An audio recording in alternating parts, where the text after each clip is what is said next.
a este conversatorio titulado La cosmicidad del habitar, espacio sagrado y hábitat subjetivo, con el cual damos inicio a un ciclo de conversatorios llamado Diálogos de Planeación El Caribe en las nuevas miradas de la investigación urbano-regional, programado para este 2021. En la tarde de hoy nos acompaña como panelista invitado el profesor Giovanni Pardo Alvarado de la Universidad del Atlántico, Colombia. Él es doctor en arquitectura de la Universidad del Zulia, Venezuela, máster en educación ambiental de la Universidad del Bosque, Colombia, y arquitecto de la Universidad del Atlántico. De la Universidad del Atlántico también nos acompaña como moderador del conversatorio el profesor Leonardo Romero Oliveira, quien es miembro del Consejo Directivo de la CIUR, sociólogo, magíster en estudios urbanos regionales y doctorante en ciencias del mar. Para darles la bienvenida a este espacio, los dejo con el profesor Thierry Lule, presidente de la asociación. Profesor, adelante.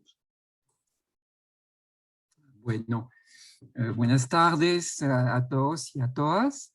Y como sí anunciaba Sandra, pues les doy la muy bienvenida en este nuevo espacio que se abrió este semestre en la asociación.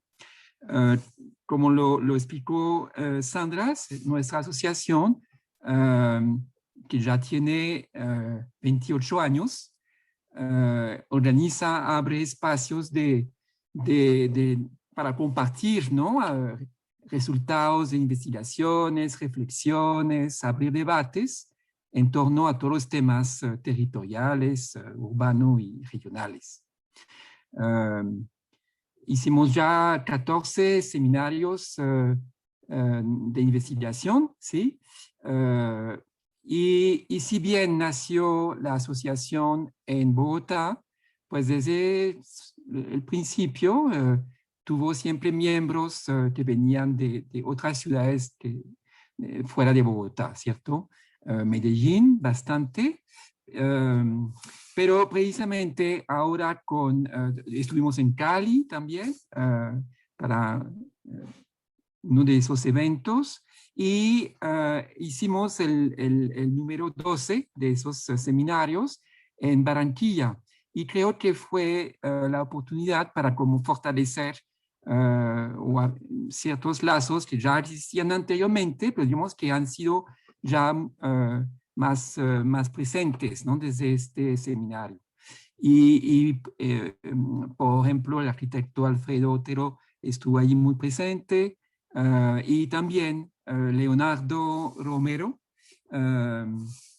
que ha tenido la iniciativa, la propuesta con el profesor Luis Carlos Jiménez de la Nacional C de La Paz. Ellos dos tuvieron esta iniciativa de abrir este conversatorio desde el Caribe, ¿sí? Y eso me parece precisamente en esta lógica de abrirnos y de diversificar nuestros intercambios, me parece muy interesante.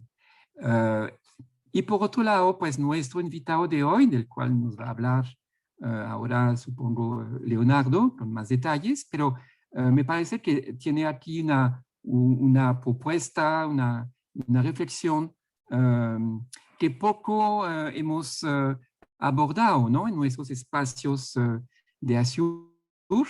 Entonces, creo que va a despertar bastante curiosidad e interés. Y entonces, muchas gracias a Giovanni Pardo y pues muy bienvenida y la conferencia suya y entonces le cedo la palabra a Leonardo.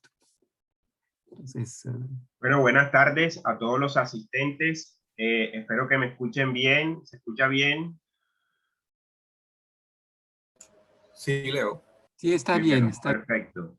Entonces vamos a iniciar este ciclo de conversatorios virtuales que ha sido, digamos, una iniciativa para propiciar un diálogo, como bien se ha sabido en la comunicación, y es un diálogo para revisar las nuevas miradas de la investigación urbano-regional en clave de región, y vamos a utilizar en esta ocasión el Caribe como un escenario en donde se viene consolidando diferentes intereses de investigación que nos permiten ahondar algunas capacidades o nuevos conocimientos de las nuevas generaciones de investigadores, de docentes y de también, digamos, escenarios en donde las comunidades también juegan un papel importante en esos procesos de apropiación social del conocimiento y que en la reflexión que vamos a tener durante, digamos, este ciclo de conversatorios van a ser diferentes temas en torno a ese proceso de reflexión y divulgación de esas nuevas miradas de la investigación urbano-regional en el contexto del Caribe. Vamos a revisar algunos referentes teóricos y metodológicos y la idea es una propuesta de diálogo. En la tarde de hoy nos acompaña Giovanni Pardo, ya lo anunciaron la compañera Sandra, pues Giovanni, desde su reflexión como arquitecto, pero también como especialista en el campo del análisis de las comunidades originarias o los grupos étnicos, nos va a dar una perspectiva ontológica y filosófica del hábitat y de la cosmicidad. Y creo que este es un tema que no es tan usual en los campos de los estudios urbanos regionales, pues nosotros estamos más referenciados a los análisis urbanos, a los análisis de las grandes discusiones metropolitanas o los problemas estructurales del territorio.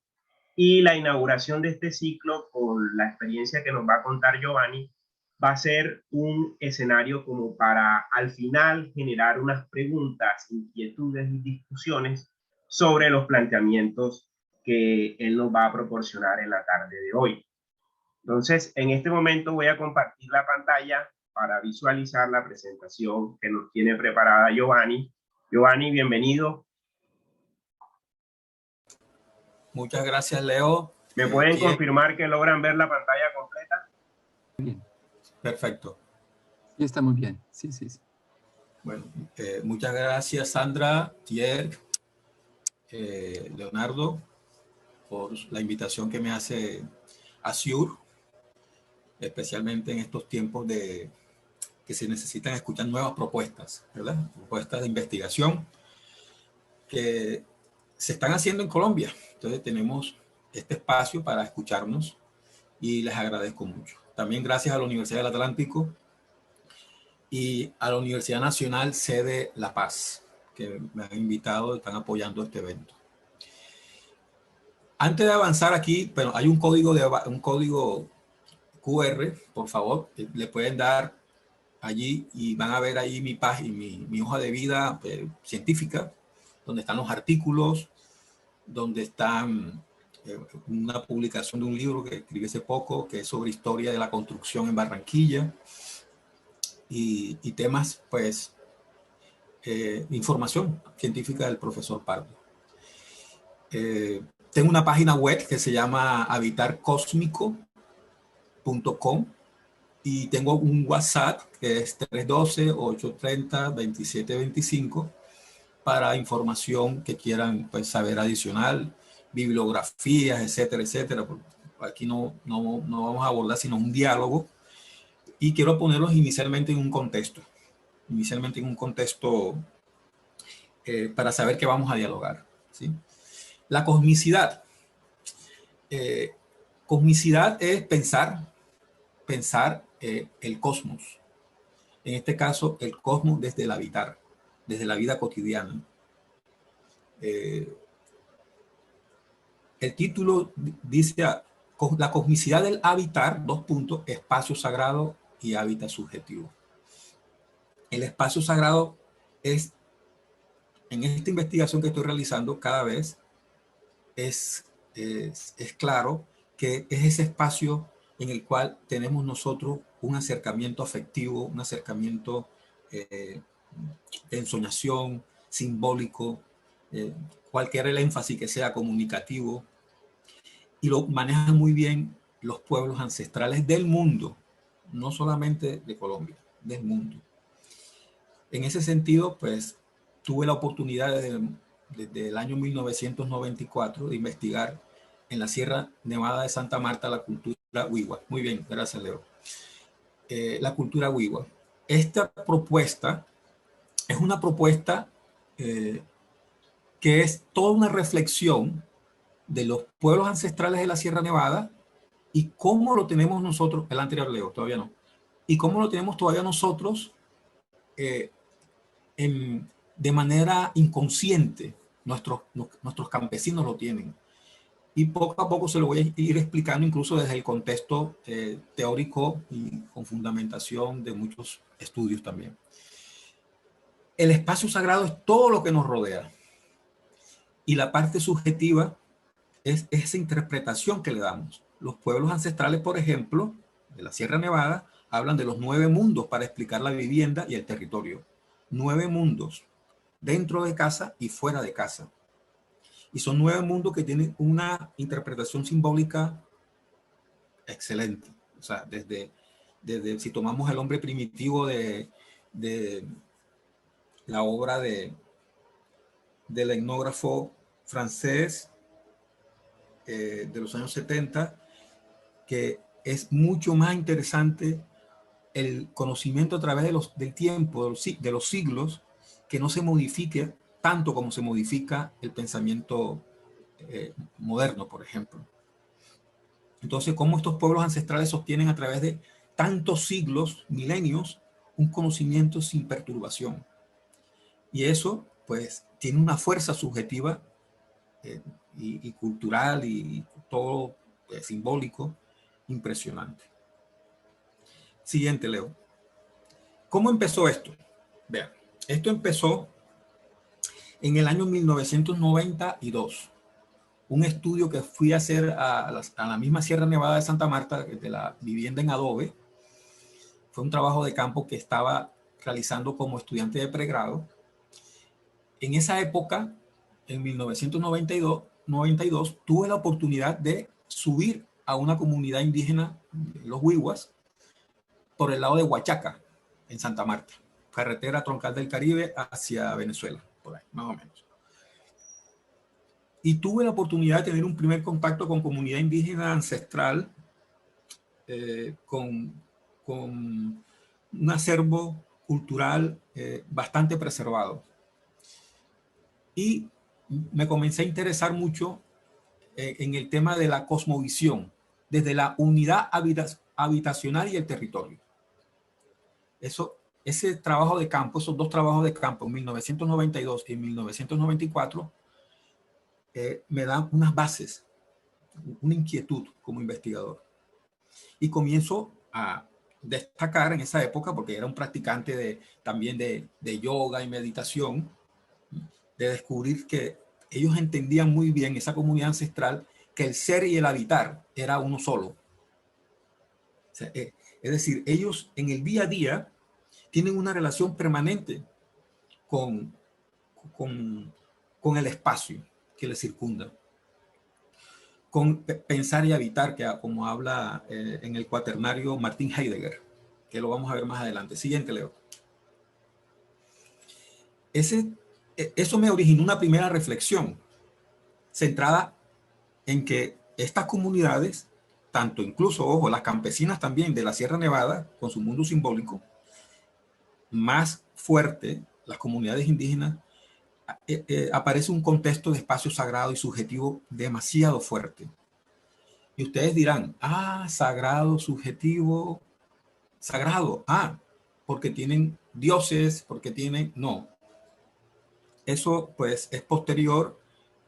Yo comienzo a explicarlo y a entenderlo desde una relación fenomenológica y posterior epistemológica, que ya le explico a los teóricos.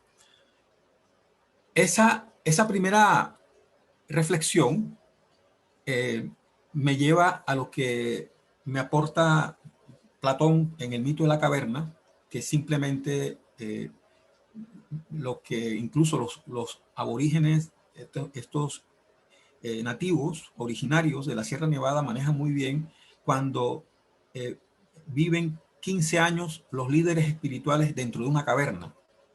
Y esos 15 años en la caverna, incluso más, los preparan para tener una relación de ser y habitar, para enseñar a esa comunidad cómo es el contexto, digamos, su marco general en la comunidad, ese espacio sagrado y hábitat subjetivo permanente que ellos viven.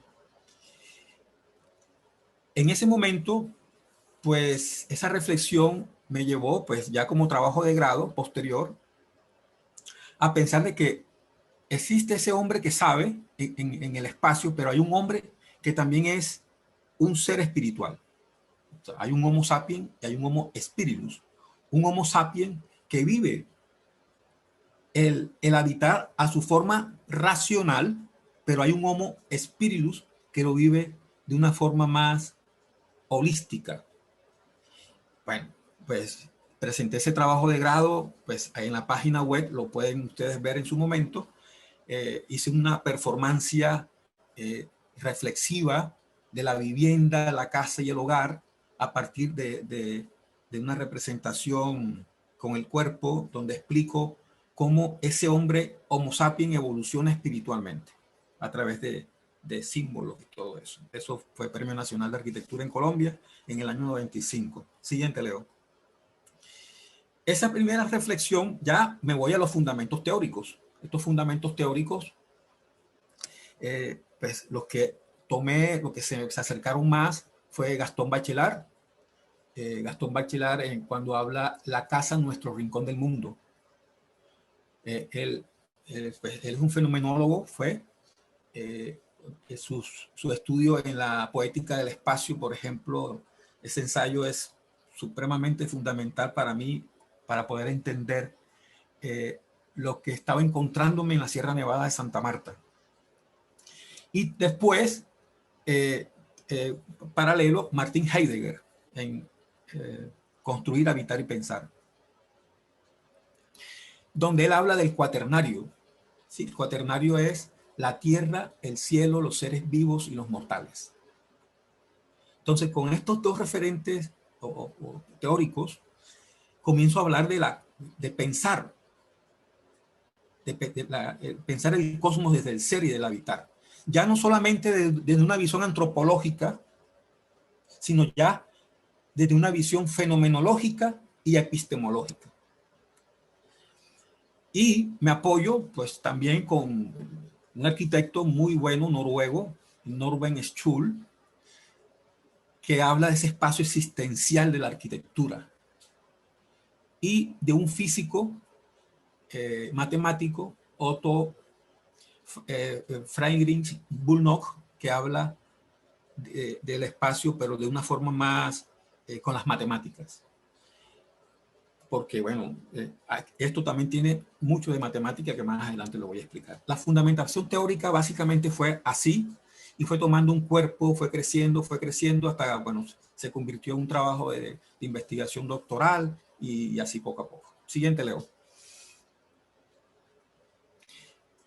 Bueno, comencé a realizar ya, pues de ese tiempo ya tenía estudios de casos. Hace un par de años retomé el estudio de casos en la Sierra Nevada, más en un contexto más bibliográfico, más profundo, y muchas experiencias con ponencias y autores. Y hice ese estudio de caso en la comunidad de los Kogis, Duanamaque, cerca a la entrada nacional del Parque Tayrona en Santa Marta. Es una población bastante ancestral también. Los Kogis son considerados los pueblos, el pueblo étnico más espiritual de la Sierra Nevada de Santa Marta. Los primeros que empecé fueron los Wiwa, que son hermanos de ellos, y esta segunda opción que tuve de estudio son los Kogis.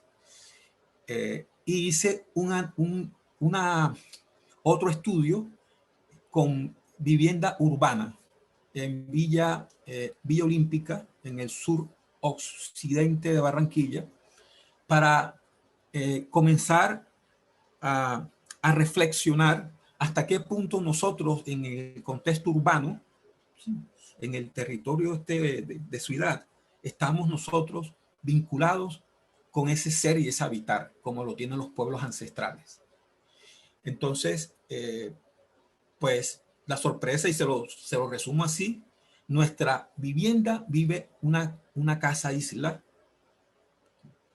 y la vivienda ancestral de los pueblos de la Sierra Nevada, en este caso los Kogi, son más una casa total. Es decir, ellos son holísticos, toman de todo para poder interpretar el territorio y la vivienda. Mientras que nosotros en lo urbano lo sabemos, tenemos la casa, no nos interesa ni siquiera el vecino. Somos una isla. En ese sentido, el ser y el habitar no fluye. No fluye porque no hay un rincón del mundo desarrollado. No hay un cuaternario, como lo habla Martin Heidegger. Entonces, en ese momento que estamos, por eso la ciudad está en crisis en el sentido de la convivencia, por ejemplo, que es lo que estoy trabajando a través del espacio. Entonces, los pueblos ancestrales de la Sierra Nevada sí tienen sus, claro, sin tener plan de ordenamiento territorial, sin tener muchas cosas, herramientas de Estado.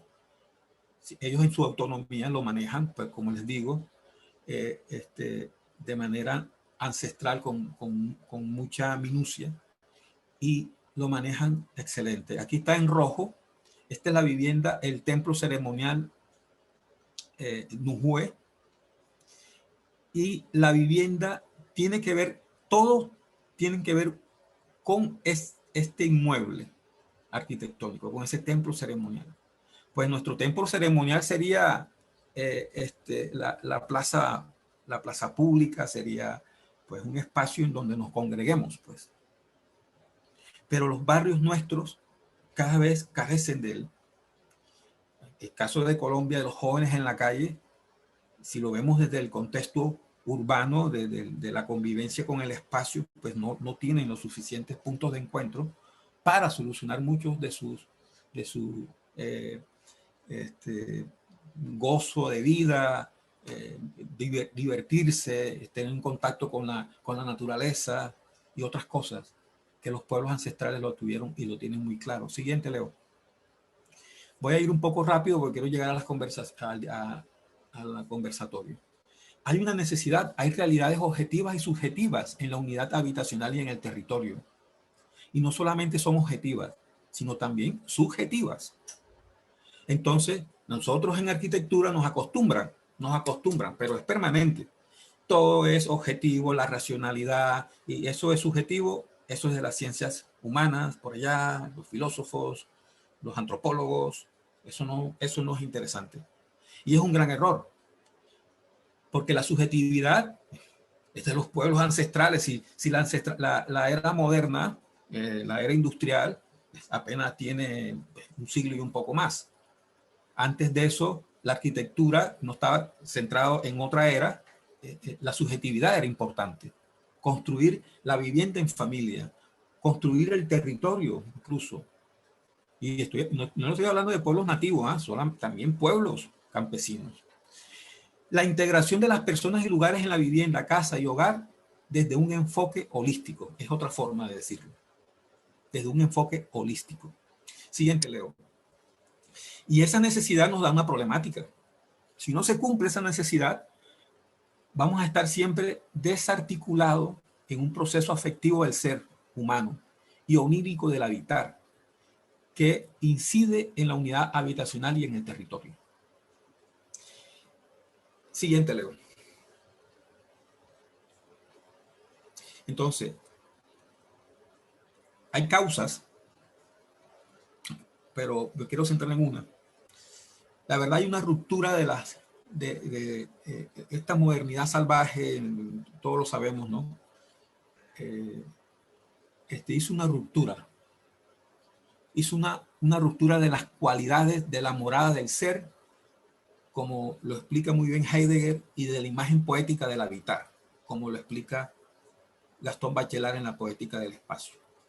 Esa ruptura, que es subjetiva, pero al tiempo es objetiva, no se tiene en cuenta en la formación de los estudios en arquitectura.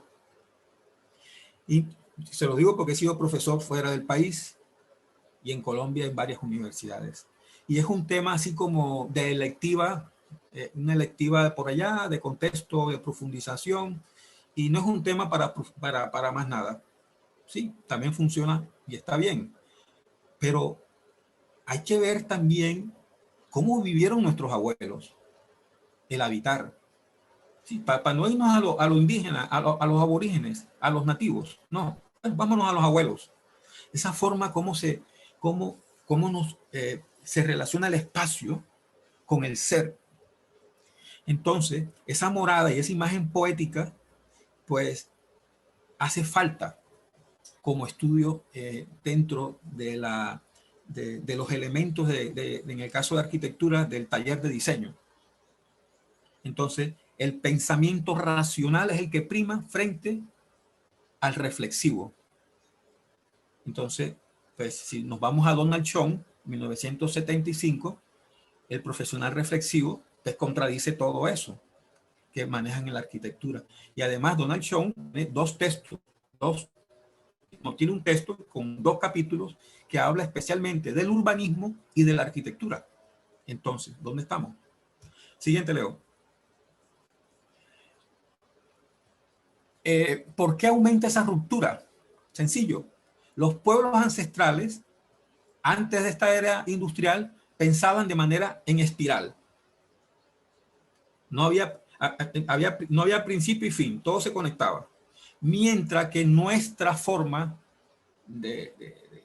actual es más a nivel de organigramas y estrategias y DOFA, y todo eso está bien, porque pero que se vuelve cortoplacista además.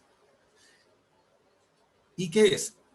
El organigrama que nos enseñan en arquitectura, en el urbanismo, en el territorio, los planes de ordenamientos territoriales, es lo que prima, la racionalidad del organigrama. Entonces, un ejemplo de la vivienda, la sala, comedor, cocina, estudio, en ese orden que ustedes están viendo allí, así, todo ordenadito. Como que no se puede entrar por el patio. ¿Por qué no se puede entrar por el patio? ¿Y por qué no se puede entrar por la alcoba? Porque no piensan de manera espiral, sino de manera lógico-racional a nivel de organigrama, como si la casa fuera una empresa, con un jefe, y los demás súbditos y obedezcan. En esa situación, la arquitectura y el urbanismo están en crisis. Siguiente.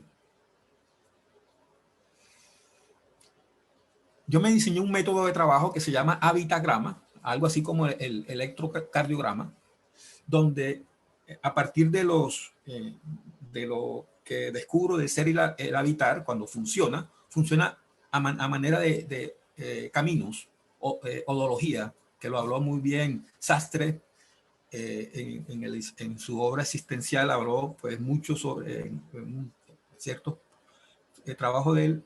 La odología, la odología es el estudio de los caminos, el camino de la vida cotidiana, las relaciones con los objetos.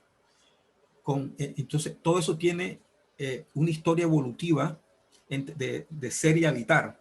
Entonces, con los ojos cerrados, pongo a las personas a hacer esta espiral, ¿sí? Para romper con ese organigrama que nos enseñaron en arquitectura, y comienzo a hacer toda una serie de reflexiones donde el punto 1, por ejemplo, es una relación de la plaza y una mujer, es positivo. El punto 2, casa y papá, negativo. Entonces, todo eso es una especie de evocación del ser, ¿sí? Con relación al habitar, y que me va dando unos elementos de trabajo para poder construir, que ya lo tengo en manuscrito, un taller de manual de habitar cósmico. Se llamaba en esa época hábitat cósmico, pero ya cambia un poco con el tema de habitar. Entonces, esta es mi propuesta de espiral, no organigrama, de espiral para la arquitectura. Es un poco, pues, más denso, se lo estoy explicando así muy por encima. Siguiente, Leo. Ese método de trabajo me lleva en los talleres que dicto de manera virtual, en cursos, a explicar un poco a las personas vivir ese espacio no a nivel de organigrama. El territorio, acá en la izquierda, este es un trabajo de una señora que es ama de casa. Ella dibuja en la circunferencia amarilla está su vivienda. Entonces, yo le expliqué y le di, el ejercicio era hacer un recorrido, su recorrido diario, ¿verdad? ¿Cuáles eran sus recorridos diarios o por semana que ella les marcaba, ¿sí? Que tenía un significado positivo, incluso también negativo, pero trabajamos los positivos. Entonces ella hace una especie de mapeo conceptual de todos sus recorridos y lo analiza con su casa. Entonces ella descubrió, por ejemplo, que en sus recorridos, en su odología, estudio de los caminos, esos caminos, ella lo había recreado dentro de su vivienda de una manera inconsciente. Algunos, no todos los espacios.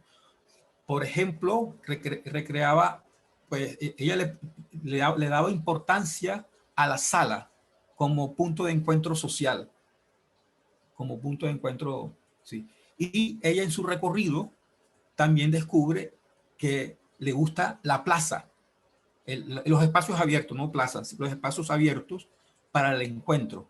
Entonces, esa relación de la sala y la plaza es el ser y el habitar que está permanentemente manifestándose en la unidad como unidad habitacional y territorial de ese ser que tiene relación directa.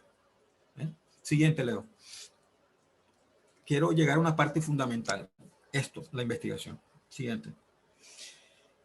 Somos nuevos esclavos. Tenemos una esclavitud socioespacial. Esa esclavitud socioespacial ha formado los planes de ordenamiento territorial, las escuelas de arquitectura, las administraciones públicas, cuando racionalizan el concepto del territorio y no se tienen en cuenta elementos subjetivos. Además, que está racionalizada la vivienda y todo lo que es arquitectura, lo llevan al territorio. Entonces, doble conflicto. Primer punto. En el siglo XXI aparecen nuevos esclavos relacionados con el hábitat. Segundo, somos testigos de una situación carcelaria del hábitat. Y somos víctimas del hábitat que hemos desarrollado. Aquí tomo un poco unos teóricos, tomo el espacio de la muerte de la familia que lo habla David Cooper. David Cooper en los años, a finales de los 50, principios de los 60, escribió una obra que se llama La muerte de la familia, en donde él explica cómo el concepto del espacio psiquiátrico y cómo estos jóvenes en Estados Unidos, en los países desarrollados, en pleno efervescencia de la era industrial, salen de esa forma en que vivían, de esa ruptura que hubo de la familia, ese paso de la familia extensiva a la familia nuclear, y las fuertes normas estrictas y lo que la era industrial había creado en los espacios, y se van a vivir en comunas, los famosos hippies. Esa forma es una forma de cómo actúa el ser y el habitar. Así es un ejemplo. Esas personas en esa época hicieron un salto para solucionar esa esclavitud socioespacial en que estaban viviendo en esa época. Es importante, visto desde la contracultura, ese aporte de los movimientos hippies. Hoy hay movimientos de ecoaldeas, para los años 70 apareció la permacultura, aparecieron muchas propuestas interesantes de ser y habitar en la unidad habitacional y territorial, que son bastante interesantes. Y es bueno rescatarla y estudiarla para aplicarla en los planes de ordenamiento territorial. Siguiente, Leo. Y aquí viene este cuadro que es bastante interesante. Este cuadro es sobre la relación que tiene el medio ambiente y la escalada del impacto humano con la naturaleza. Pero voy a ser bien breve.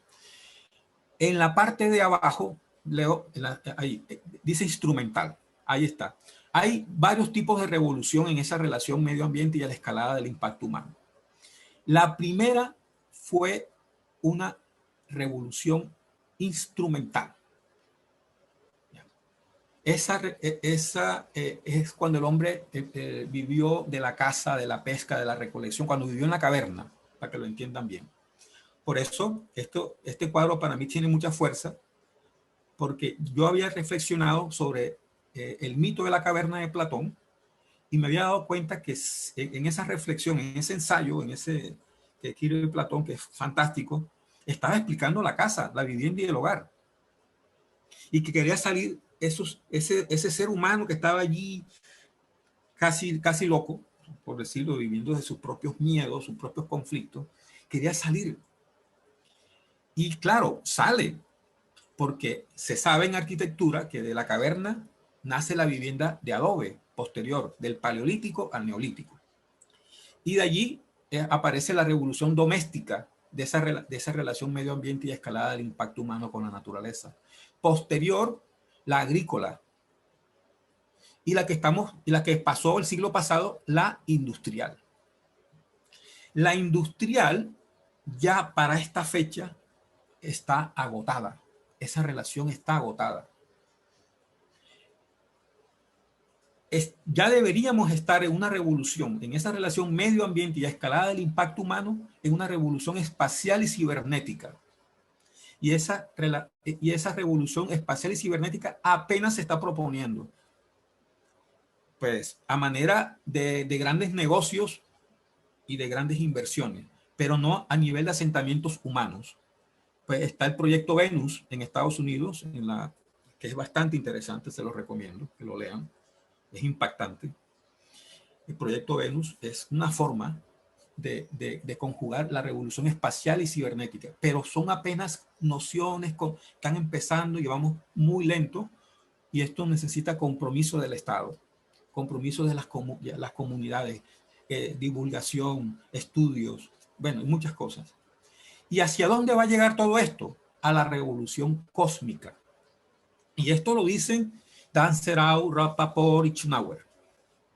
La revolución cósmica entre el medio ambiente, el hombre y la naturaleza. Esa relación cósmica, esa revolución cósmica es un escape de la gravedad. Es un ser humano que hace una ensoñación de su vida, que se conecta con el cuaternario de Martin Heidegger, que se conecta con el ser y el habitar. Hay una ruptura exobiológica. O sea, es decir, ya el hombre no es simplemente cuerpo y mente, es alma y es espíritu. Entonces, cuando este cuadro me comienza a mí a explicar todo, yo digo, entonces tenemos que aprender de los pueblos ancestrales, porque los pueblos ancestrales ya tenían esto de una forma, digamos, primitiva, porque sí, pero igualmente profunda, instrumental, pero profunda, y que tiene mucha relación con lo que se está esperando en el mundo, con el medio ambiente. Entonces, estamos hablando de una unificación entrópica. Esos son los momentos actuales, arriba, parte derecha. Los momentos actuales son eso. Estamos apuntando, el mundo tiene que apuntar a eso, a una unidad de la entropía. ¿Ya? Y poco a poco vamos en eso. Siguiente, Leo. Bueno, la propuesta que yo tengo se llama, pues, una propuesta de bioarquitectura, donde hablo de las dimensiones antropobiométricas y tectobiométricas. Nosotros en arquitectura nos enseñan la antropométrica, porque somos y nos forman de manera racional. Pero no nos meten, además que nos enseñan eso de forma racional, tampoco nos meten en dinámicas sistémicas, pues yo ahorita yo hablo de dinámicas biosistemáticas todavía más complejas, donde el hombre y el hábitat tienen que interactuar. Y aquí, pues ya un poco aterrizando todo eso, tomo la geometría y la entropía, la proporción áurea y la propiedad entrópica para una nueva forma de bioarquitectura, porque la bioarquitectura se está proponiendo hace rato, pero esta es mi propuesta. Siguiente. Ya estoy terminando. ¿Qué somos? Pues somos un sistema holonómico, toroidal, en estrecha relación neuroespacial y del hombre hábitat, con énfasis en el espacio sagrado y el hábitat subjetivo. Lo neuroespacial es lo que habló Gastón Bachelard cuando habló del rincón del mundo. Y el hombre hábitat es lo que habló el cuaternario de Martin Heidegger. Entonces no estamos lejos de lo fenomenológico, lo epistemológico. Hay muchas relaciones. Ahora, ¿por qué esto nos cuesta? Porque estamos bajo un yugo. Entender que el cuerpo, la mente, el alma y el espíritu tienen relaciones holísticas y que están en nuestra vida cotidiana, parece así como que, uy, este señor pues se la fumó verde, por ejemplo, haciendo un paréntesis acá. Nada de eso. Está en la vida cotidiana. ¿Cuántos de nosotros, cerrando los ojos y abriéndolo, tenemos una visión distinta del espacio? ¿Por qué? Porque tenemos el hipocampo y la amígdala cerebral. Por eso yo hablo de neuroespacialidad. La inteligencia espacial de Howard habla de que estamos construyendo algoritmos permanentemente en el espacio. Eso es neuroespacialidad. Y somos hombre hábitat porque tenemos una relación con el barrio, tenemos una relación con el territorio, con la ciudad, tenemos una relación con todo lo que nos rodea. No estamos aislados. Por eso que tenemos los elementos para construir un espacio sagrado y un hábitat subjetivo. Están allí, es permanente. Siguiente. Bueno, ya aquí no quiero profundizar mucho en esto, pero se los voy a decir en términos generales. Yo tengo una propuesta matemática a partir de Bullock, donde explico todo lo que escucharon con números, donde tengo pues la dimensión temporal y la espacial con unos números, trabajo con la proporción áurea y la entropía y saco unos números especiales pues, para manejar la antropometría y la tectobiometría con números. Así como nos enseñan en arquitectura que 60 centímetros es el hombro del hombre para circular. Resulta que eso es falso. Dentro de la antropobiometría sería 60, sería 70, sería 80, sería... Depende. O sea, un colombiano no es igual a un chino. Un chino no es igual a un ruso. Un ruso no es igual a un español. En dimensiones antropobiométricas. En antropometría, como se racionalizó todo en la era industrial, en esa revolución industrial que ya se acabó, nos metieron en un saco roto y todo se salió y no sabemos a dónde estamos. Esta fórmula, pues, en su momento tengo un libro que está en proceso. Voy a sacar los números, voy a sacar pues toda la teoría holonómica, que consiste en elementos esenciales para discutir una ley de totalidad desde la matriz biofísica del ser humano y habitar apoyado en el espacio-tiempo. Es un poco más complejo, por eso no quiero explicar mucho esta parte. Siguiente, Leo.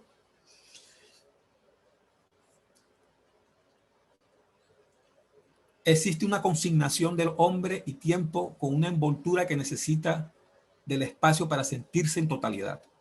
Plantear una teoría biofísica a nivel de una supersimetría del espacio-tiempo conectada al neuroespacio y hombre hábitat, por ejemplo, en los procesos psicocibernéticos, psicoorgónicos, psicocibernéticos, psicotrónicos, geobiológicos, geoastrológicos y geoastronómicos. Siguiente, miren, para que no se confundan tanto. Siguiente, Leo.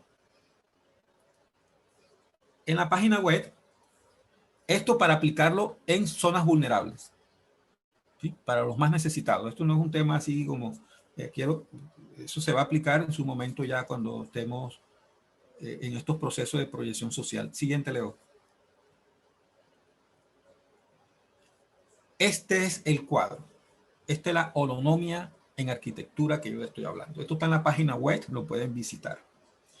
Existen instancias humanas e instancias espaciales que tienen relación con el electromagnetismo, con la gravedad, con lo nuclear débil y lo nuclear fuerte. Estamos hablando y estamos apuntando a la revolución cósmica, a lo exobiológico, el escape de la gravedad, la entropía.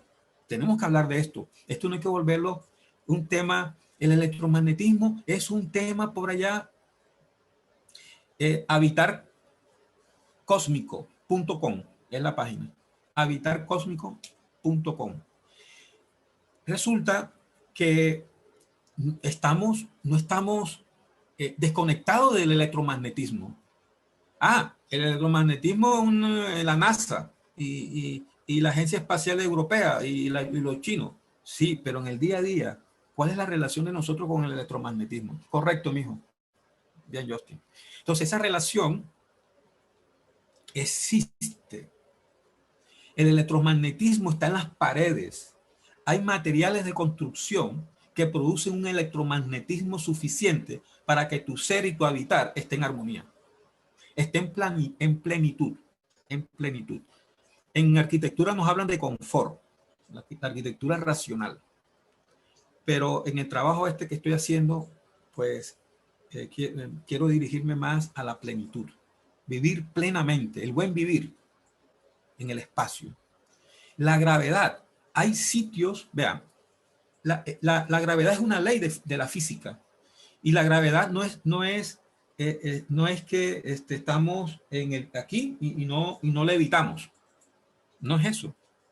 Hay sitios en la disposición de los espacios que tú te puedes sentir más en un escape de la gravedad que en otro. Y ustedes dirán, pero el que tiene plata construye así. Una plaza pública se puede lograr eso. Y le estoy hablando de arquitectura. Bueno, vamos en la siguiente, Leo. Ya voy terminando. Hay unas instancias espaciales, ¿sí? Donde se habla del cuerpo, que conecta con el cuerpo, con la mente, con el alma y con el espíritu. Este cuadro está en la página web, en la sección investigación. Pues lo pueden ver, lo pueden descargar y se ponen al día ahí con lo que les estoy diciendo. Esto es la urdimbre cósmica que estoy planteando. Esto es una urdimbre, un tejido. Si se dan cuenta, todas estas flechas que están con colores es un tejido, ¿sí? Donde el cuerpo, la mente, el alma y el espíritu, el electromagnetismo, la gravedad, la fuerza nuclear débil y fuerte se interactúan para el ser y el habitar. Entonces, tengo un primer trabajo que es un manual. Ese manual poco a poco vamos llevándolo a software, versión 0, y poco a poco vamos trabajando y aplicarlos en comunidades, pero con un lenguaje sencillo. Aquí estoy tratando un poco de ser muy científico, pero con comunidades pues, es sencillo. Ensoñación ellos tienen en los barrios. El cuaternario, pues los mortales, pues en los barrios se hace énfasis, por ejemplo, en la vida y en la muerte, cuando se ha vivido con necesidades, por ejemplo. Entonces, lo que dice Heidegger, que es un filósofo vitalista, está en el día a día. Él es bastante complejo para leerlo, pero cuando uno se va metiendo y va profundizando, encuentra temas muy especiales que están en el día a día. Siguiente, Leo. Entonces, esta fue mi propuesta en el año 1994, cuando me gradué de arquitectura. Eso fue Premio Nacional de Arquitectura. Y propuse una vivienda holonómica, que tenía relación con los caminos del territorio. Entonces, para que ustedes lo entiendan, es algo así como hacen los pueblos ancestrales, pero dentro de una, pues, una posmodernidad, si lo quieren entender así, o bueno, desde de lo que, hacia dónde vamos con la relación medio ambiente y naturaleza. Entonces comienzo a plantear que es importante el desarrollo del lenguaje en la vivienda, el gobierno de sí mismo, la empatía, el rapport, el equilibrio de la psiquis, el efecto de la luna y el sol, la influencia de los astros en astronomía y en astrología. Porque si nos vamos a Kepler, que estudió astrología, esa visión cualitativa, subjetiva, de verlos, de entender los astros, y lo vuelve después cuantitativo, pues ambos tienen valor. No, esto sí, esto no. Tienen valor. Ahora, ¿hasta qué punto, pues, volverlo práctico? Ese es el trabajo. ¿Ya?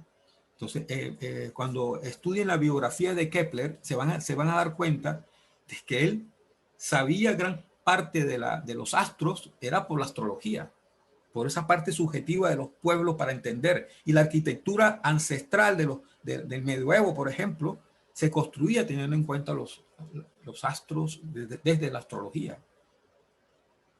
El pueblo hebreo, por ejemplo, también, muchos pueblos. Siguiente, Leo. Ya terminando, hay una especulación inmobiliaria que no le interesa esta propuesta subjetiva para nada.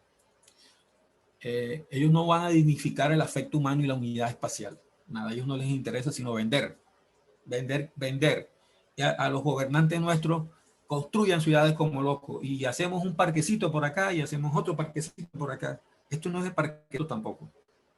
Esto es de un trabajo mucho más profundo. No de 3, 4 expertos en 4 paredes arreglando la ciudad. No es así. Y las formas de trabajo comunitario, y no me refiero a foros, no me refiero al debate, a las asambleas, no. Me refiero al trabajo horizontal del día a día. Entonces, los planes de ordenamiento territorial tienen que crear oficinas de trabajo socioespacial, donde se estén nutriendo los planes de ordenamiento territorial tal como tiene que hacerse. Porque la ciudad es viva, crece constantemente, es fractal, no es racional. Se compone de pequeños mundos. En esa complejidad no hay plan de ordenamiento que aguante. No van a funcionar, es que no están funcionando.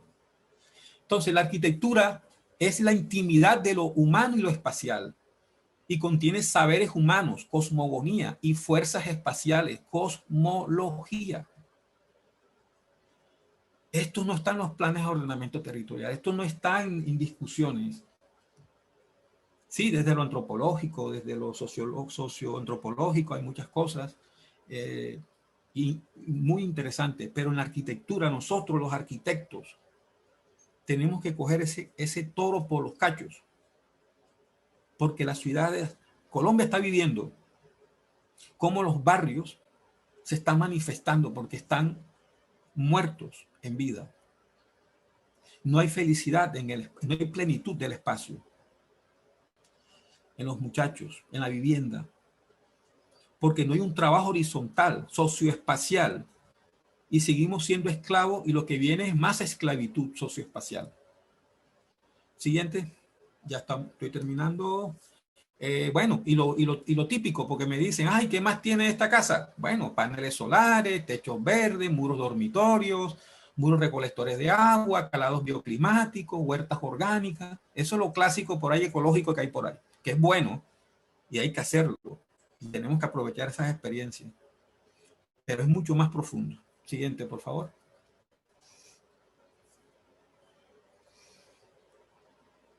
Bueno, muchas gracias.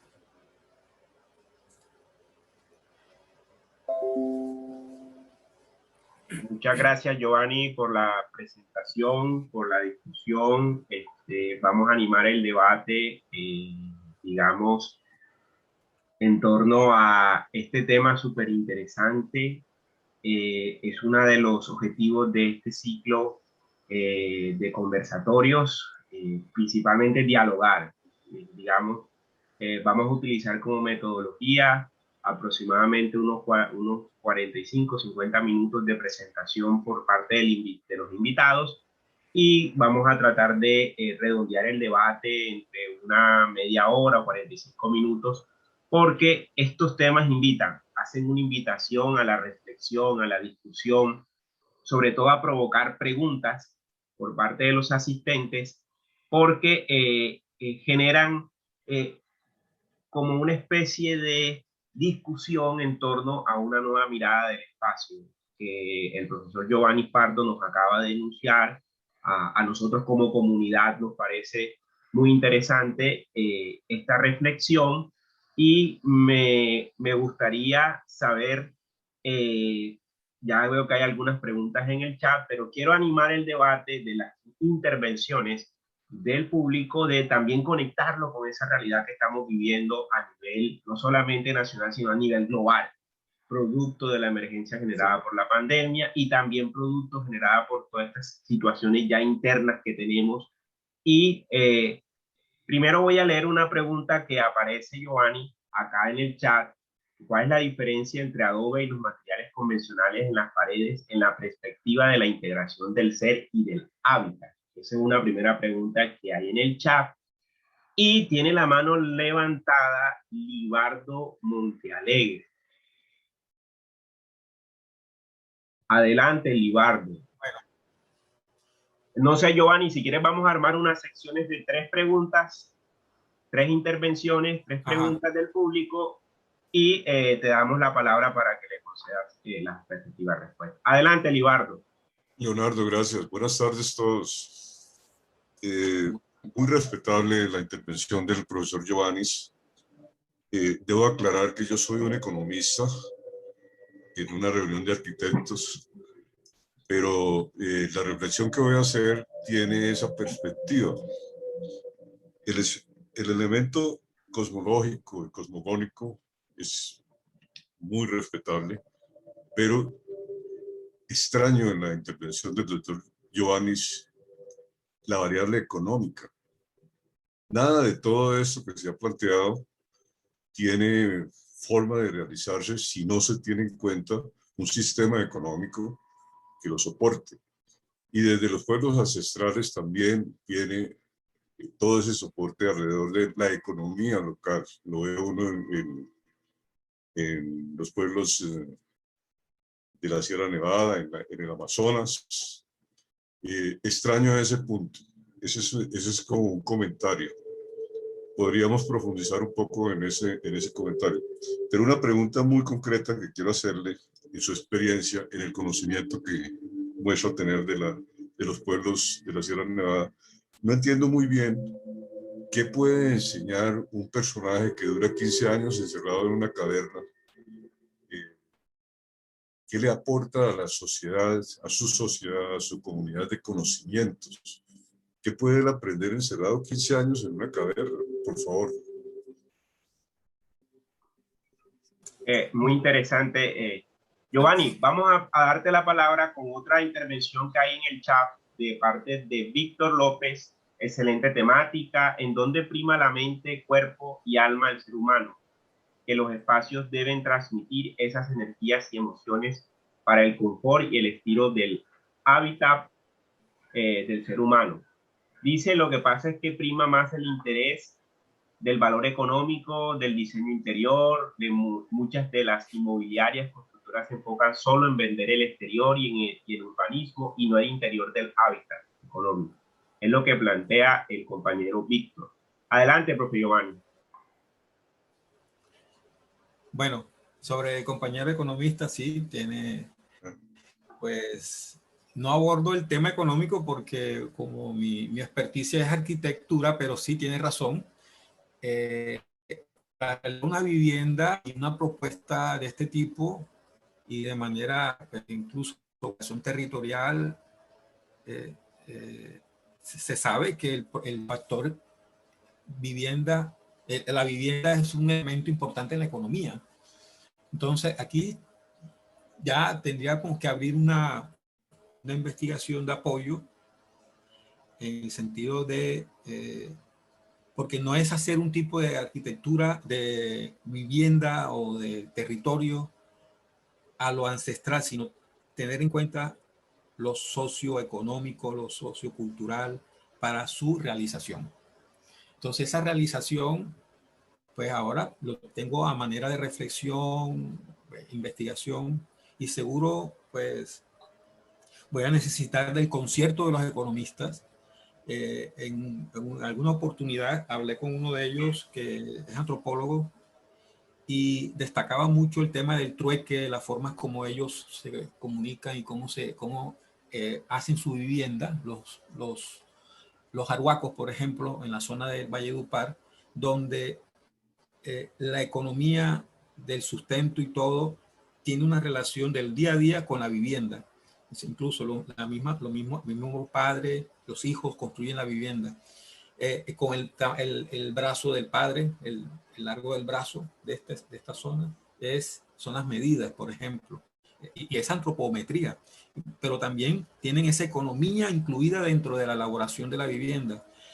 Sí, lo que más aproxima sería una vivienda participativa, por autoconstrucción, donde el factor que se ha hecho, en Colombia hay varios ejemplos, Fenavic, por ejemplo, que construyó en Colombia, ellos son reinsertados del M19, en Colombia utilizaron la autoconstrucción como para facilitar la parte esa económica del valor de la vivienda, para disminuir costos y para interactuar incluso con los mismos miembros de la familia y los constructores. Ese sería un ejemplo desde economía y arquitectura. Y su otra pregunta me recuerda que usted me gustó mucho,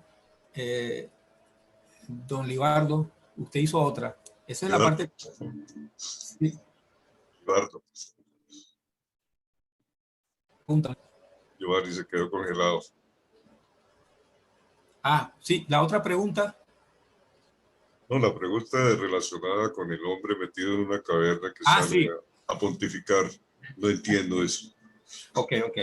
Bueno, es un tema cultural, es de la misma grupo, la forma como ellos conciben, deben ser guiados. Ellos no se guían como nosotros en cuerpo-mente, ellos se guían más por alma-espíritu. Es decir, tienen otra concepción de la vida. Entonces, nosotros nos guiamos por líderes y ellos se guían más por sacerdotes, por decirlo así, por chamanes, por otra forma. Ambos son líderes. Unos son líderes en alma-espíritu y otros son líderes en cuerpo-mente. ¿Qué pasa? Desarrollar cualquiera de estos 4 elementos en la vivienda, alma, espíritu, cuerpo, mente, en esta nueva vivienda para llegar a esa revolución cósmica que hablan los expertos, es necesaria. Es decir, es espiritual, y no estoy hablando de manera religiosa y mística, no. El espíritu, ese espíritu humano, esa alma significa baúl de los recuerdos, que está allí, que nos muestra aquí una realidad presente.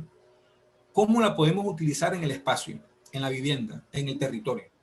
Desde nuestra visión como ciudadanos, como ciudadanos. Entonces, eso tiene que llegar, porque hace parte del mundo subjetivo que tenemos todos y se queda en las artes, por ejemplo. Entonces, eso se queda, vamos a cantar, vamos a bailar, vamos a hacer cosas así, y es bien. Pero hay más profundidades. Le voy a poner un ejemplo. Yo hice el estudio de caso en Villa Olímpica, en el suroccidente de Barranquilla, y descubrimos allí que las personas pintan las paredes de colores. Nos dimos cuenta y preguntábamos, ¿ustedes por qué lo pintan de colores? Y decían así textualmente, me siento mucho mejor con las paredes amarillas, con las paredes rojas. ¿Y qué era mejor? Era gozo, alegría. Sí. Entonces, ¿por qué no se tiene en cuenta eso para el diseño de los edificios, no se tiene en cuenta esos elementos en el diseño arquitectónico, porque no interesa. Giovanni, perdóname que lo interrumpa un poquitico. Mire, eso que usted acaba de decir, hay un ejemplo muy práctico, muy pragmático, que es el sur de Bogotá. El sur de Bogotá, en una época fue subnormal, hoy ya es un estrato mayor, y es de color. La razón es esa. Y lo han hecho espontáneamente. No, nadie les dijo que tienen que poner determinado color. Ahora, en un área en el nororiente de Bogotá sí se pusieron de acuerdo y han pintado una mariposa sobre el cerro. Porque se pusieron de acuerdo para pintar de determinados colores y uno en la perspectiva es una mariposa en el horizonte. Eso es interesante, de verdad. Pero no me dijo, es que yo estoy intrigado, es qué hace el hombre metido en la caverna y sale 15 años después a enseñar qué, por favor. Es que ese es el punto. Bueno, la experiencia que tuve con ellos viviendo, pues enseñaban la forma de convivencia. Tenía que ser con comunicar. Ellos se comunican con con sus seres, ¿verdad? Entonces, la forma de interiorizarse, eso lo explica muy bien Levi Strauss en El hombre primitivo. Estos pueblos ancestrales tienen que concentrar todo su acervo cultural y las formas son de esa manera. Parece extrema, ¿verdad? 15 años metido en una caverna. Pero no todos, solamente son los que el pueblo o un mamo de turno dice, usted está preparado. Entonces, de niño lo meten y le dan comida. A mí se me parecía eso mucho el mito de la caverna de Platón, porque Platón cuando habla todo ese de que el hombre está dentro de la caverna y todas esas metáforas, y el hombre está con los miedos y con cantidad de situaciones que lo tiene atiborrado, y después de un tiempo sale de la caverna y encuentra la luz, el conocimiento. Entonces, cuando el mito de la caverna, yo escucho esa narración, la leo, digo, esto se parece en la práctica a lo que hacen los pueblos ancestrales de la Sierra Nevada, fíjate. Pero lo que usted dice es cierto, a nosotros nos cuesta, pero seguro que para ellos tiene un valor significativo por algo, pues lo sostienen por siglos. Y es el mito de la caverna. Ellos construyen el conocimiento en la caverna, salen a enseñarlo a la comunidad. Y se sostienen así. Son los famosos mamos, ¿no? Los sacerdotes de ellos, los mamos. Giovanni, Sí, aquí está la pregunta de Luz Elena Díaz sobre los materiales, la diferencia entre el adobe y materiales convencionales en las paredes en la perspectiva de la integración del ser y del hábitat. Correcto. Hay bastante diferencia. La verdad, el adobe es un material biótico, un material que tiene en frecuencias electromagnéticas mucho mayor relación con nosotros, por ejemplo. Y hay estudios con máquinas y todo esto que nos dice que el adobe versus el bloque de cemento, por ejemplo, no tiene el suficiente confort térmico, por ejemplo. ¿Qué hace el adobe? Cuando entra un rayo de luz de sol, de calor, se dispersa el calor por el adobe. Eso se llama inercia térmica. Esa inercia térmica, eso es un ejemplo solamente técnico. En el bloque de arcilla de los otros, de cemento, por ejemplo, esa inercia térmica no existe. Entonces, ¿qué hace el adobe? Protege al que va a habitar la vivienda en el sentido térmico. Cuando el aire afuera está frío, adentro es caliente y viceversa. Eso se llama inercia térmica. Entonces, sí hay diferencias. Las diferencias es comenzar a utilizar materiales más bióticos, tecnificados, que ya se están haciendo, por ejemplo, en Estados Unidos y en algunos países de Europa, se está construyendo en adobe tecnificado, con máquinas de presión hidráulica impresionante, y hacen hoteles, hacen conjuntos de viviendas, etc. Sí es importante tener en cuenta la tecnificación y no, pues ahora pues vamos a hacer pues todo a lo antiguo, no, pero estamos en tiempos también de tecnificación. Entonces, sí aporta, el adobe aporta mucho más que los materiales convencionales en el ser y en el habitar. Da elementos, insumos, nuevos insumos, para que esa plenitud se dé. Ahora, está el adobe, hay mezclas de adobe con cemento, hay guadua, hay algunos, pues, madera. Bueno, no necesariamente, lo más industrial sería el adobe tecnificado. Y se puede hacer. Y es muy sencillo, además. Yo he construido en adobe y comúnmente se encuentra en el sitio donde se construye. Entonces, con pequeñas máquinas que la hacen en Medellín, la Simbarran, tú tienes bloque en cantidad y te puedes ahorrar un 10%, 15% en el material en ladrillo, por ejemplo. En el ladrillo. Entonces, son cosas que favorecen incluso económicamente. Entonces, los materiales bióticos tienen mucho más beneficios al ser y al habitar que los convencionales. Pero muy bien, vamos a iniciar una segunda ronda de preguntas, comentarios e intervenciones con Carlos Páez, que tiene la mano levantada, y luego voy a leer las intervenciones que van desarrollando los asistentes en el chat. Adelante, Carlos. Bueno, buenas tardes por el espacio. Muchas gracias al profesor Giovanni por toda su exposición y por todos los conocimientos que nos ha compartido. Y creo que mi intervención va un poco relacionada hacia la pregunta que hacía el señor anterior, que es muy interesante. ¿Qué le puede enseñar una persona que ha durado más de 15 años encerrado? Realmente es muy profundo. Primero, porque es una conexión con el interior. Realmente para comunicarse con los espíritus hay que hacer una introspección muy profunda que requiere mucho tiempo. O sea, una fortaleza, una voluntad muy inquebrantable, muy fuerte, porque el reconocimiento emocional y todos los procesos que hay para uno llegar a estados espirituales más elevados requieren una ensoñación más profunda, una atención. O sea, realmente después de pasar todo el basileo de la mente, hay diferentes estados en los que uno puede llegar a ejercitar la intuición y otras maneras que de pronto desde el punto de vista racional occidental de la ciencia no cabe el acceso al conocimiento, pero sí podemos llegar al conocimiento de otras maneras, a nivel, como de pronto le decía el profesor, la conexión con los espíritus, la conexión con otros estados de la mente, del subconsciente, se ven prolongados, se ven reflejados cuando uno, por ejemplo, tiene un sueño, por ejemplo. Ahí está encriptada una cantidad de información interesantísima. Ahora imagínense lo prolongado durante 15 años.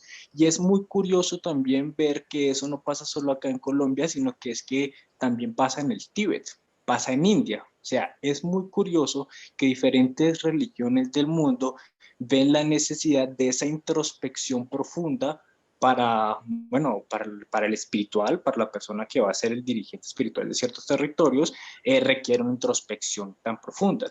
Creo que todo lo que nos hace reflexionar el profe es hacia un cambio de paradigma del desarrollo del individuo. O sea, ya no está relacionado tanto hacia lo industrial, tanto hacia el confort, tanto hacia lo estético, tanto a lo económico, sino que es que ahora lo estamos llevando a planos espirituales y cosmológicos. Y ahí está bien interesante esta reflexión, porque cómo nos relacionamos no únicamente con los otros, sino con el mismo universo, como con esa energía mayor que, pues, que diferentes pueblos los llaman de diferente manera. Creo que lo dejo por ahí por el momento. De verdad, muchísimas gracias por el espacio y qué interesante. Muchísimas gracias y buen día. Bueno, voy a seguir, profesor Giovanni, leyendo los comentarios. Está el comentario de Karen González, que es muy interesante la forma de exponer sobre el hábitat. Creo que la manera en cómo habla de la homonomía es, en arquitectura, alma, cuerpo y mente, es importante, y el tiempo en post-pandemia, todos los arquitectos tendrán que interiorizarlo, porque surge una propuesta con un equilibrio cuantitativo y cualitativo de las viviendas. No solo proponer la solución desde la forma a la función, en donde hay espacios para habitar, pero no para vivirlos. Resignificar las viviendas para brindar bienestar humano y fomente una buena salud mental. También interviene en un comentario Ernesto Díaz a propósito de los 15 años preparándose. Le transmiten sabiduría a los mayores, alimentación especial. Continúa por acá también Ernesto, no está encerrado literalmente. Conoce los secretos espirituales y materiales, los sitios sagrados, una lengua especial ritual. Luego hay otra intervención de Marianela Rodríguez. Teniendo en cuenta lo que estamos viviendo en la pandemia, ¿cree usted importante y fundamental empezar a dar protagonismo a la parte cósmica de los hogares, teniendo en cuenta que muchos de los problemas que se presentan dentro de esto pueden estar siendo causados por factores cósmicos y la gente sigue un poco ignorante ante este tema? Pues sí, Marianela, sí. En el impacto del medio ambiente y el impacto con la naturaleza, del hombre con la naturaleza, vamos a llegar allá. O sea, eso ya se dio. Ese cuadro que les mostré, que está en la página web, pueden descargarlo y analícenlo. Estamos hoy en la espacial y en la cibernética. Por eso se está hablando de las ciudades inteligentes, todo ahora es inteligente. Wuhan, allá en China, en Estados Unidos, Apple y no sé cuántas más van a ser las ciudades cibernéticas. Después de esa revolución viene la cósmica.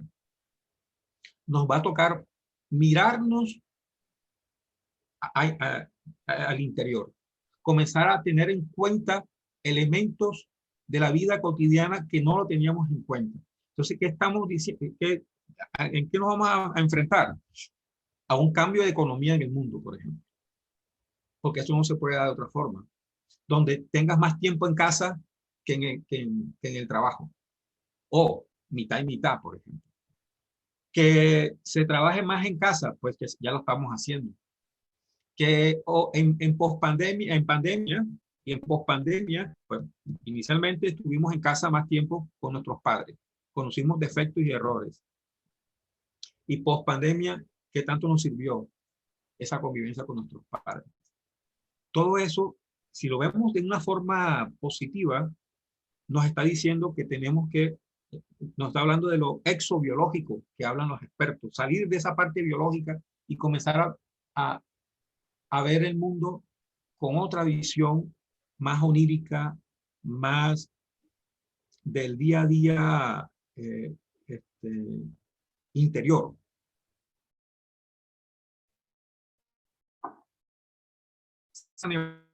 Parece que el profesor Giovanni como que se te quedó estática la imagen, Giovanni. Ahora, ¿puedes hablar? Sí, ¿me escuchas ahora? Sí, ahora sí te escuchamos bien. Ah, bueno, qué pena que tengo un problema. Pues, sí, vamos aquí hay, Giovanni, acá hay unas dos personas que está Thierry, adelante, y sigue Eric Figueroa. Adelante, Thierry. Sí, ¿Tienes el micrófono? No, está bien, ¿cierto? Dale, Listo. Bueno, muchas gracias a Giovanni por su intervención muy interesante, muy provocadora, que abre muchas cosas y también retoma muchas cosas de hace tiempo, ¿no? Tanto en la filosofía como hablaste también de los hippies, ¿no? De los años 60 y entonces hay como toda esta reflexión que bien interesante con todos esos esos aportes allí. Quería preguntar algo que algo me pareció interesante cuando presentaste este esquema, diagrama, donde muestras lo de, creo que si entendí bien lo que llamaste la odología, ¿no? H-O-D-O, ¿sí? Es decir, que lo entiendo como la forma como la gente se mueve, se desplaza, circula, ¿no? En los espacios y que siente, ¿no? En esos distintos ambientes al moverse, ¿sí?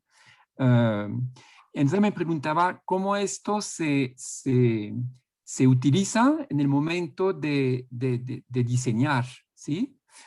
¿Cómo haces este paso desde un conocimiento de las prácticas, ¿no? De las personas y los usos que tienen ellas del espacio, que eso siempre es temporal, ¿no? Son dinámicas, ese espacio temporal, cómo eso se traduce en el diseño arquitectónico, ¿sí? O urbanístico, ¿no? Puede ser también. Muy bien, Pierre. Perfecto. Pues para eso, para llegar a ese proceso, utilizo un manual que se llama Manual de Espacio Sagrado y Hábitat Subjetivo, donde manejo 12 talleres. Incluso ya hay ya varios grupos que tengo en virtual, están invitados. Si quieren, en la página web está allí los días. Empezamos sábado, este sábado y el domingo, nuevos cursos. Y comienzo en talleres, en esos 12 talleres, comienzo a meterlos por todos estos sistemas que les expliqué. Todo esto, esta urdimbre cósmica, cada uno de ellos tiene un taller en donde voy explicando pues a lo que el hombre puede llegar a codirigir su propio diseño de vivienda con un arquitecto, codirigirlo. Es decir, los usuarios de las viviendas y del territorio no son neófitos. Ellos saben lo que están viviendo en la vida cotidiana. Entonces, ¿qué necesitan ellos? Unos talleres, una información, un conocimiento para sentarse con los expertos. Miren, mi territorio odológicamente es así, mi espacio es así. Yo hice este curso muy breve de 2 meses y mira, pues dialoguemos, porque hay aspectos objetivos del arquitecto como lo hay subjetivos del usuario. Y eso tiene que unirse. Entonces, si no se, pues bueno, están todas las herramientas de participación, fantástico, en el Estado. Esas también se tienen que usar. Pero hay que meternos más en la pedagogía y aprender la minucia y hacernos conscientes de lo que el ser y el habitar está viviendo y está haciendo de nosotros. O sea, permanentemente con el espacio, con la vivienda y con el territorio. Entonces, este curso al final la gente termina dirigiendo su diseño arquitectónico y su relación con el territorio. Eso fue el primer dibujo que le mostré, un ejemplo de una estudiante. Y hay una propuesta existencial, básicamente. Aquí. Yo existo en este espacio vivienda y en este territorio y tiene una relación. Ahora, esto es una herramienta que va a servir a los gestores, a los arquitectos, a los urbanistas, a los alcaldes, etcétera, para enriquecer el diálogo. ¿Sí? Entonces, los chicos de Cali, por ejemplo, que salen a la calle, yo más o menos tengo amigos, me dicen, mira, esos son calles así de estrechas y sitios, no tienen un espacio, por ejemplo. No tienen un hábitat subjetivo y tienen que salir a la calle y decir, basta, ¿verdad? Es una forma desde la arquitectura y desde el urbanismo. Entonces, ¿qué tiene esta propuesta? Un manual de 12 talleres para hacer una inmersión socioespacial que nos va a servir para dialogar con los gestores urbanos. Más o menos. Bien. Bueno, vamos a darle la palabra a Eric Figueroa. Adelante, Eric. Muchas gracias, Leonardo, por este espacio y muchas gracias, Giovanni, por la presentación. Sería precisar 3 puntos que son más como de la etimología y de la historia, y a partir de ellos simplemente como un comentario que se deriva y que está muy conectado con lo que Giovanni acaba de comentar a lo largo de su exposición. El primer punto, que es específicamente la etimología, la palabra economía es una palabra griega y es compuesta, y básicamente son dos palabras, casa y norma. O sea, oikos es la palabra griega para casa y nomos para ley o norma. Entonces, básicamente, la palabra economía quiere decir las normas de la casa, y es en el orden que se establece desde el principio, desde el cual se construye toda una sociedad. En el sentido en que se pierde esta conexión de lo que estructura un hogar, es que llegamos al caos actual. De hecho, pues, acabo de recordar un punto más reciente en la filosofía cartesiana del siglo XVII, cuando René Descartes empieza a decir que necesita una moral provisional, porque necesita saber qué es lo que nos mueve realmente por este mundo ante tanta falta de certezas. Creo que el pensamiento racional tiene esa condición, requiere certezas. Él habla y utiliza la analogía con arquitectónica de la construcción arquitectónica, al decir que se necesita tener unos buenos cimientos como los arquitectos empiezan a construir una casa. Lo estaba diciendo en 1637. Un segundo punto, que lo de Descartes fue un adicional, tiene que ver con la importancia del legado y de la herencia como tal. En un libro llamado La ciudad antigua, el autor mencionaba el caso de la peor tragedia que podía pasarle a un romano antiguo, y señalaba que consistía en no dejar herederos, porque la esencia de la vida del romano, muy al contrario de como nos la han mostrado las películas y series, no está tanto en el tema de la guerra, sino en el hogar. Y si de pronto ustedes recuerdan Gladiador, lo más importante para este personaje de Maximus no era la guerra, sino estar con su familia. ¿Por qué? Porque en la casa está el hogar. Y cuando hablo del hogar no me estoy refiriendo a la idea que nosotros tenemos de hogar, sino es el lugar debajo de la chimenea donde uno mantiene viva la llama, el fuego. Eso es clave para un romano.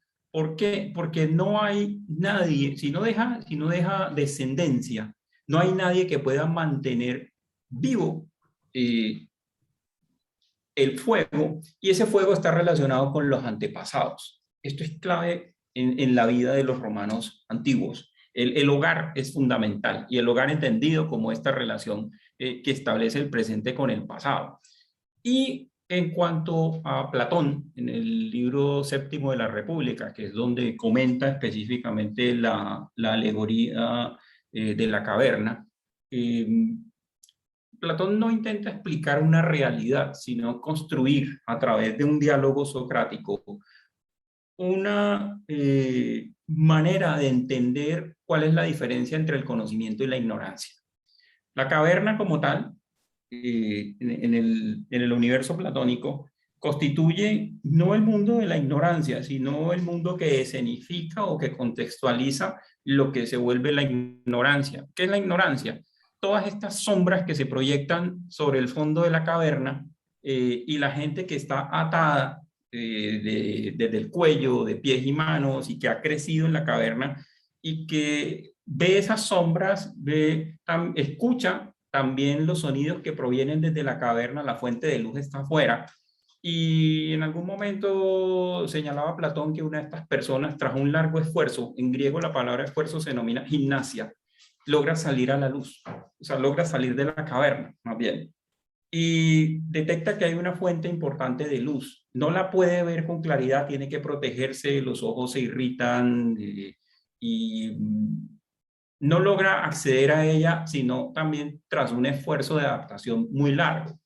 Cuando logra ver esta luz bien, entiende que ha estado viviendo en un mundo de apariencias, y lo que trata de hacer es volver a la caverna y decirle a los demás: oigan, estamos viviendo en un mundo de apariencias, la realidad está allá afuera, hay que ser conscientes de lo que está ocurriendo y pues yo en este momento soy el instrumento para eso. Lo que está tratando de explicar finalmente entre esta idea de la diferencia entre el estado de ciencia y la ignorancia es la personalidad de Sócrates. Es decir, Platón está utilizando la alegoría de la caverna para explicar quién era Sócrates. Y ustedes saben que el colmo de la democracia ateniense fue pedirle a alguien que tuviera que tomar una decisión sobre dejar de ser ciudadano o morir siendo fiel a sus ideas. ¿Qué estoy tratando de decir con todos estos ejemplos? Porque pues sí, alguien puede decir, de pronto es un tema de hablar desde la erudición. Quiero ponerlo en el contexto de la arquitectura. Cuando hablamos de la historia de la arquitectura, si de pronto la gente no se ha dado cuenta, todos los edificios de los cuales nosotros hablamos de antes del siglo XX son edificios que han trascendido, son edificios que son significativos porque reúnen no solamente valores técnicos, culturales, sino de significado. Y eso me parece que es uno de los elementos que se pierde justamente cuando no se entiende el sentido del para qué uno aprende sobre, por ejemplo, sobre historia de la arquitectura. O sea, la historia de la arquitectura nos ayuda a entender a qué problemas se enfrentaron los arquitectos y cómo los solucionaron. ¿Lo harán de una manera grandiosa o lo harán de una manera más bien modesta? Pero en última siempre pensando en que están respondiendo a una determinada concepción del ser. Cuando se acaba la economía del trueque y se pasa a la economía del intercambio y aparece la noción de valor, y esto, quien más ha trabajado ese tema en la sociología del siglo XX ha sido Georg Simmel. En un medio como el del mundo moderno, que prima el anonimato, justamente esta idea de la trascendencia, que es compartida, porque creo que sí es importante llamar la atención sobre eso, no es una trascendencia individual, es una trascendencia compartida. Lo que nos indica a nosotros el Partenón, Nuestra Señora de París, las pirámides de Egipto, con independencia de cómo han sido hechos, es el significado que tienen para las civilizaciones y las culturas donde nacen. Y esto es algo que es importante decirlo. ¿Qué es lo realmente trascendente para nosotros que se pueda manifestar a través de la arquitectura que tenemos? Y esa es una pregunta que se hace difícil de contestar, por ejemplo, para una nación como esta, tan sumida en una violencia a la cual nosotros estamos entre acostumbrados y anestesiados. Eso es un poco como, ¿qué debería reflejar nuestra arquitectura? O más bien, ¿debe siempre la arquitectura reflejar estas cosas? Si hablamos por ejemplo, una casa o una vivienda digna, también tendríamos que hablar de poder llevar una vida digna ante una sociedad digna, y esto pues no es específicamente lo que estamos viendo hoy en día. O sea, lo dejo allí como un punto para la reflexión, agradeciendo el espacio que nos han posibilitado. Bueno, muy bien. No sé, Giovanni, si quieres, no veo más intervenciones, ni tampoco personas con intención de participar. No sé si a modo como de cierre puedes dar algunas puntualizaciones a los comentarios finales, generales. Correcto. En el tema de lo subjetivo y construyendo significados, hay un texto que se lo recomiendo, se llama La Era del Vacío, ya le voy a dar el nombre, La Era del Vacío de Gilles Lipovetsky. Son ensayos de la parte del individualismo contemporáneo. ¿Qué pasa? Ahora hay mucha exageración, sobredimensión de lo individual, del individualismo en estos tiempos bien modernos, posmodernos, en el cual pues no tiene fondo, pues no tiene verdaderamente un significado profundo. Entonces, este autor le llama la era del vacío. Incluso la misma portada es fuerte, ¿no? Una chica rasurándose los brazos, así, en público. Entonces, hay cosas que en el individualismo, en esta posmodernidad, pues se está viendo muchas cosas en la arquitectura que verdaderamente no está llegando a lo subjetivo que se va a conectar con lo colectivo. Cuando yo hablo de hábitat subjetivo, estoy hablando de un ser individual que se va a conectar con un colectivo, con un espacio sagrado, que va a utilizar herramientas de participación, que bien no se va a preparar en una caverna 15 años, pero se puede preparar como un líder comunitario, educado en la democracia, y prepararse 15 años en eso, por ejemplo. Entonces, hay situaciones que, incluso estaba escuchando ayer el padre Bernardo Hoyos, mi amigo padre Bernardo Hoyos Montoya, ayer, educar al pueblo en política, un video que me mandó un amigo. Entonces, porque ya ese individualismo del barrio, que cada quien está por su lado y nadie se compromete con lo participativo, con lo político, ya tocó fondo. O sea, yo conociéndolo cómo es su trabajo y cómo él pues transmite lo que quiere a las comunidades, le estaba diciendo era eso: déjense de estar con tanto individualismo allá, acá, y hay un significado colectivo que necesitamos construir para no escoger. Incluso hizo referencia, no es un tema ni de derecha ni de izquierda, escoger al que hay que escoger, porque van a seguir viviendo en la desidia. Entonces, en estos proyectos arquitectónicos y urbanos que se están planteando, les recomiendo que vean el proyecto Venus. Escriban en internet proyecto Venus. Es interesante. Se trabaja con tecnología, se trabaja con la parte individual y creativa, con una economía solidaria, con una cantidad de elementos, con un centro de investigación. Tienen un centro de investigación. Venus es un pequeño pueblo en Estados Unidos, en la Florida. Por eso se llama el proyecto Venus. Tienen un territorio donde hacer un modelo de trabajo. Y es una propuesta. Pues serán y habrán muchas. Hasta cuando eso llegue al Estado, llegue a las comunidades y comencemos a hacer un trabajo más horizontal y no solamente participativo como se está usando ahora, no. También artístico, bueno, de todos los niveles horizontales. Entonces, todas estas formas ya vienen con pisadas lentas, poco a poco, y va a dar una nueva forma de ver los espacios, el territorio. Y tiene que darse, porque estamos, si vemos las revoluciones, estamos a pocos años, podemos verlo. Nosotros podemos ver ese tipo de propuestas. ¿Y de dónde va a salir? Pues de todos, porque aquí tenemos que participar todos. Ya esto no es un tema de arquitectura, de los arquitectos, es un tema de los economistas, de los sociólogos, de la gente, de los planificadores, de los gestores, donde hay que mirar esa parte individual y colectiva que no se ha forjado como ciudad.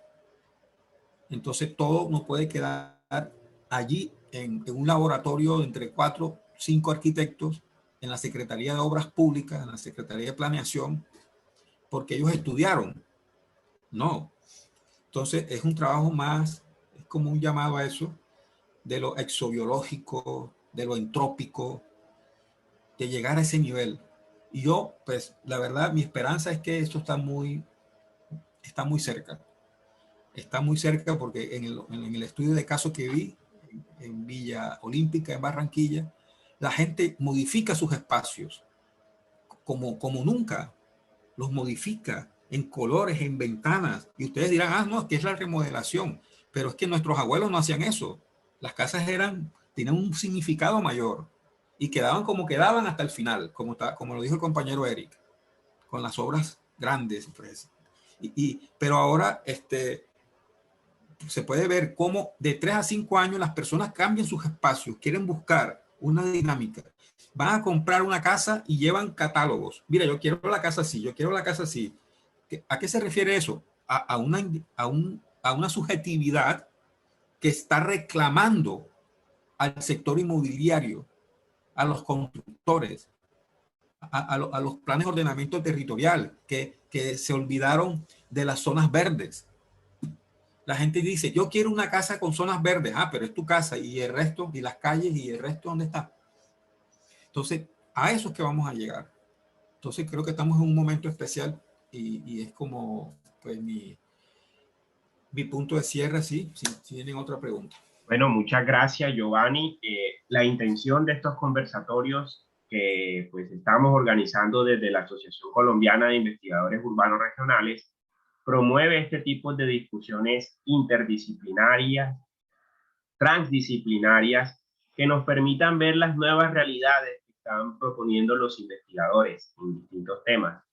Y nos va a proporcionar como un hilo, digamos, de comunicación y de conexión con la comunidad académica y también con la comunidad interesada en estas temáticas. Entonces, les agradezco mucho su asistencia, su paciencia, pues a través de los canales de comunicación de la Asociación de Investigadores Urbanos Regionales, ASUR, vamos a estar comunicando los siguientes espacios. Esta programación está hasta noviembre, digamos, vamos a tener varios ciclos de conversatorios y de diálogos con estas características de temáticas. Yo voy a anunciar algunas temáticas, por ejemplo, que vamos a trabajar en las próximas secciones relacionadas con gestión metropolitana y conglomerados, también con la relación temática en torno a los despojos y tensiones territoriales en zonas con vulnerabilidad ambiental. Vamos también a entender un poco los sistemas urbanos regionales en el contexto del Caribe, el tema del hábitat en el riesgo de desastres también vamos a revisar. Vamos también a conocer un poco esas temáticas alrededor de la regeneración territorial y el post-extractivismo, también en el contexto del Caribe. Vamos también adicionalmente a ver los impactos del turismo en escenarios de post-conflicto. Y estas son las temáticas que van a ver, vamos a tener invitados de diferentes orientaciones teóricas, metodológicas y también de unas visiones interdisciplinarias y transdisciplinarias que nos van a aportar una riqueza al debate, a la discusión y que al final, pues, ojalá todos puedan estar en estos espacios que vamos a brindar y, digamos, espero que estén pendientes a las redes sociales para las fechas, los enlaces y las comunicaciones generales. Muchas gracias, les deseo una feliz tarde-noche. Gracias, Giovanni, por tu atención y al resto de compañeros, socios de la SIUR, público en general, estudiantes, colegas, profesores. Muchas gracias y esperemos contar con su asistencia en los próximos espacios programados. También agradecer el espacio también a la Universidad del Atlántico, que en el marco de sus 80 años está ofreciendo este tipo de espacios académicos, a la Universidad Nacional de Colombia, sede de La Paz, que también tiene un espacio. La idea es coordinar con el profesor Luis Carlos Jiménez la moderación de estos espacios, a la red Renata, que es la que nos proporciona la tecnología para poder tener estos espacios, y sobre todo a la SIUR, que ha sido, digamos, como que la impulsora a través de todos estos procesos académicos de estos espacios. Muchas gracias y feliz noche. Nos vemos en el próximo espacio y esperemos estar atentos en las redes sociales. Saludos. Saludos. Nos vemos en la próxima. Muchas gracias, Giovanni, y felicitaciones a Leonardo y Luis Carlos, ¿no? Por haber abierto ese espacio. Gracias, Terry.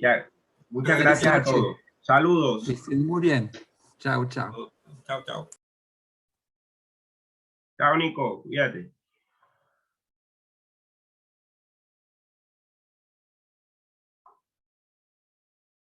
En esto.